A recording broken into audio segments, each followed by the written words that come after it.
যারা বিরোধিতা করে তারা পহেলা বৈশাখে জুলুস করে, নবীজির আগমনে জুলুস করতে পারে না।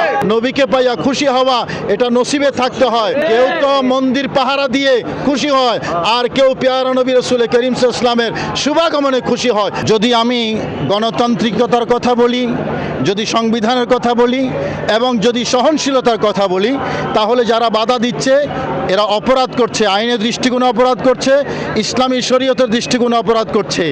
এবং দেশ বিদেশে তাদের একটা নাম আছে, তারা উগ্রবাদী। সেই উগ্রবাদিতা ইসলামে নাই।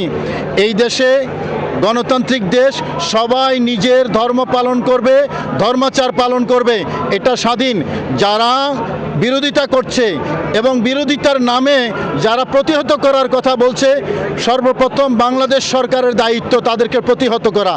আর যদি তা না হয়, তাহলে আপনি দেখতে পাচ্ছেন আজকে লক্ষ লক্ষ মানুষ এখানে আছে, তাদেরকে প্রতিহত করার জন্য কিন্তু রাসূল করিম সাল্লাল্লাহু আলাইহি ওয়াসাল্লামের উম্মতই যথেষ্ট। আমরা সেই কঠোরতায় যেতে চাই না, আমরা শুধু সহনশীলতা বিশ্বাস করি। যাই হোক, রাসূল করিম সাল্লাল্লাহু আলাইহি ওয়াসাল্লামের পৃথিবীতে শুভাগমন এটা সকল ইমানদার মুসলমানের জন্য আনন্দ, এটা ঈদ। যারা নবীজির এই শুভাগমনে খুশি হতে পারে না, তারা নবীজির সঠিক উম্মত কিনা তাদের সেলফ রিয়েলাইজেশন প্রয়োজন।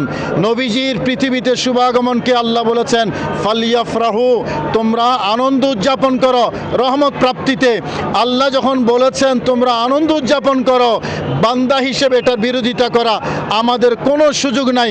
যারা বিরোধিতা করে, যারা প্রতিহত করার কথা বলে, তাদের ভিতরে নিশ্চয়ই সমস্যা আছে।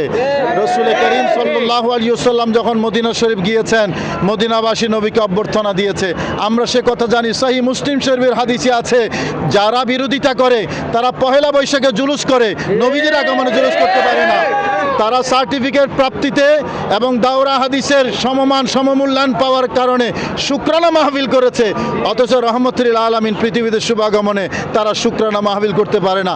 আসলে এটা নসিবের ব্যাপার। নবীকে পাইয়া খুশি হওয়া এটা নসিবে থাকতে হয়। কেউ তো মন্দির পাহারা দিয়ে খুশি হয়, আর কেউ পেয়ারা নবী রাসূল করিম সাল্লাল্লাহু আলাইহি ওয়াসাল্লামের শুভাগমনে খুশি হয়। পার্থক্যটা কিন্তু এই জায়গায়। আমরা নেগেটিভ বলতে চাই না। আসুন সবাই নবীজির পৃথিবীতে শুভাগমনে আমরা আনন্দ উদযাপন করি, এটা আমাদের দায়িত্ব এবং কর্তব্য।